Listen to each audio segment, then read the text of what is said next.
Hare Krishna, Radhe Radhe. Welcome back to your channel. देखें जी, आज हम चातुर्मास्य के 9वें अध्याय का पठन करेंगे। इससे पहले मैं आपको बता दूं कि आज सोमवार है, आप सबने व्रत करा होगा। मैं अपलोड करूंगी वीडियो कि कैसे आज हमने जो है पूजन करा है शंकर भगवान जी का, वो भी आप जरूर देखिएगा।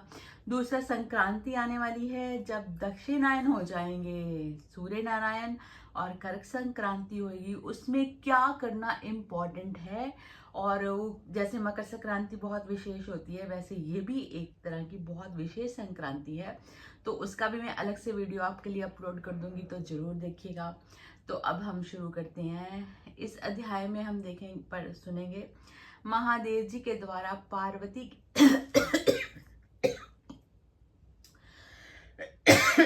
सॉरी, महादेव जी के द्वारा पार्वती के प्रति ध्यान योग एवं ज्ञान योग का निरूपण।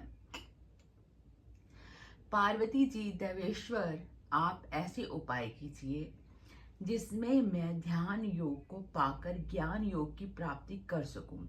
महादेव जी ने कहा, प्रिय, पहले जिस द्वादक्षर मंत्र नामक मंत्र राज का वर्णन किया गया है, उसी से तुम्हें जप करना चाहिए। वह वेद का सनातन सार है। प्रणव सब वेदों का आदि है। वह समस्त ब्राह्मणों का याजक है तथा समस्त कार्यों के प्रथम उच्चारण करने योग्य तथा सब सिद्धियों के दाता है।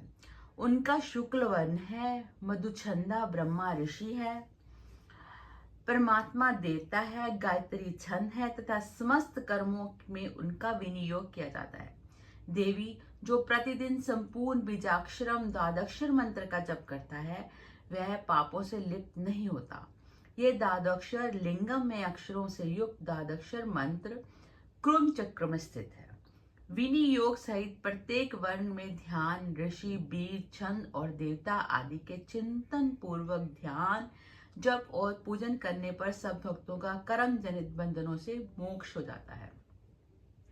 ध्यान योग से समस्त पापों का नाश होता है। जप और ध्यान के योग का स्वरूप है। शब्द ब्रह्म ओंकार एवं वेद से प्रकट हुआ द्वादक्षर मंत्र वेद के समान है। ध्यान से मनुष्य सब कुछ पाता है। ध्यान से वह शुद्धता को प्राप्त होता है। ध्यान से पर ब्रह्म का बोध होता है तथा सघन सघन स्वरूप से चित्त वृत्ति की एकाग्रचित रूप योग भी ध्यान से ही संभव होता है। ध्यान योग दो प्रकार का होता है, एक सालम सविशेष और दूसरा निरालम निर्विशेष। सगुण साकार विग्रह नारायण का दर्शन सालम ध्यान है और दूसरा निरालम ध्यान है। देखो, इसमें द्वादक्षर मंत्र का उन्होंने बताया है कि आपको जप करना चाहिए। ये चातुर्मास में बहुत ज्यादा इम्पोर्टेंट और अधिक फल देने वाला है। और इसमें उन्होंने ऋषियों और छंद आदि के बारे में बताया, और फिर ये भी बताया है कि आपको सालम ध्यान करना है या निरालम। सालम का मतलब कि आप अपने श्री विग्रह, जो जैसे हमारे प्रिया प्रीतम आप सामने देख रहे हो, इनको देखते हुए ध्यान कीजिए। इनको देखो, आंखें बंद करो, फिर अंदर देखो, दिखते हैं आपको, ऐसे इसको सालंब ध्यान कहते हैं। और निरालम ध्यान, जो आप निराकार बैठ के अपनी श्वासों को पे ध्यान देके एक ज्योति का दर्शन करने की कोशिश करते हो, उसको निरालम ध्यान कहते हैं। जैसे कहो निराकार का ध्यान करना। तो ये दो प्रकार का ध्यान बताया गया है। इसमें उन्होंने ये बताया है कि जिसका प्रकाश कोटि कोटि विद्युतों के समान है, जो सदा उदयशील एवं पूर्णतम है, जो निष्कल सकल एवं निरंजन में है, आकाश के समान सर्वव्यापक है, सुख स्वरूप एवं तुर्यातीत है, जिसका कहीं उपमा नहीं है, वही परमेश्वर का निराकार स्वरूप निरलम ध्यान योग के द्वारा चिंतन करने योग्य है। वह द्वंद्वों से रहित एवं साक्षी मात्र है, शुद्ध स्फटिक के समान निर्मल है, अपने तेज से उपमा रहित और अगाध है, उसी को तुम अंगीकार करो। भगवान नारायण का सूर्य मस्तक है, पृथ्वी लोक हृदय है तथा रसातल चरण है। वह मूर्तामृत स्वरूप से संपूर्ण ब्रह्मांड में स्थित है। भगवान विष्णु ही ब्रह्म रूप से ज्ञान योग के आश्रय है। वह ही समस्त प्राणियों की सृष्टि और पालन करते हैं तथा वह ही सबका संहार करते हैं। सर्वदेव में है, सनातन काल से ही भगवान विष्णु 12 मासों में अधिपति हैं। इससे संपूर्ण मासों, समस्त दिनों और सब प्रहरों से श्री हरि का स्मरण करने वाला पुरुष संसार बंधन से मुक्त हो जाता है। ये कथा जिस किसी अनअधिकारी के सामने नहीं कहनी चाहिए, हर किसी के सामने ये नहीं कहना चाहिए। जो नित्य भक्त, जितेंद्रिय तथा शम, मनो निग्रह आदि से गुणों से युक्त है, उससे ये कथा कहनी चाहिए। भगवान विष्णु का भक्त शूद्र हो या ब्राह्मण, उसे भी ये कथा सुनने योग्य है। पार्वती, मेरी भक्ति से तुम शीघ्र योग सिद्धि प्राप्त करो और ज्ञान से प्राप्त होने योग्य सर्वोत्कृष्ट भगवान नारायण के स्वरूपों को समझो। योग का अभ्यास सदा करना चाहिए। विशेषतः चातुर्मास में योग की साधना करने वाला पुरुष अपने सब पापों का नाश करता है। जो योगी 2 घड़ी भी अपने कानों को बंद करके अपने मन का परम रंध्र में स्थापित करता है, वह सब पापों से मुक्त हो जाता है। जिसके घर में एक भी योगी पुरुष 1 ग्रास अन्न भी भोजन कर लेता है, वह अपने सहित 3 पीढ़ियों का अवश्य उद्धार कर लेता है। यदि ब्राह्मण योगी हो तो वह दर्शन से भी अवश्य सब प्राणियों की पाप राशि का संहार कर देता है। यदि ब्रह्म प्रायण उत्तम कर्मों वाला शेष शूद्र योग का अभ्यास करता है, सद्गुरु में भक्ति रखता है और नियमित आहार करते हुए योगी पर ब्रह्म के समाधि में स्थित होता है, वह भगवान विष्णु का सायुज्य प्राप्त करता है। भगवान श्री हरि की प्रीति से मनुष्य उनके स्वरूप में लीन हो जाता है। हे पार्वती, ये योग ज्ञान की सिद्धि प्रदान करने वाला है।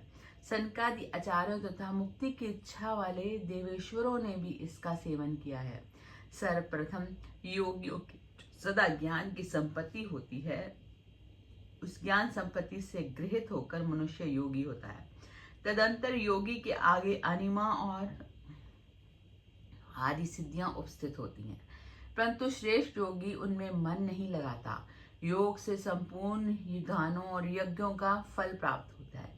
योग से संपूर्ण कामनाओं की प्राप्ति होती है। कोई भी वस्तु नहीं है जो योग से प्राप्त ना हो। योग से हृदय की गांठ नहीं रहने पाती। योग से ममता रूपी शत्रु नहीं पैदा होता। योग सिद्धि पुरुष का मन कोई भी लुभा नहीं सकता। भगवान विष्णु स्वयं ही इस चराचर जगत में व्याप्त है। योगेश्वरों के परम उपास्य उन भगवान को अपने ब्रह्म रंध्र में स्थित जानकर मनुष्य इस मायामय जगत का मोह उसी प्रकार छोड़ देता है जैसे सर्प अपनी कुंचली का त्याग कर देता है, केंचुली का।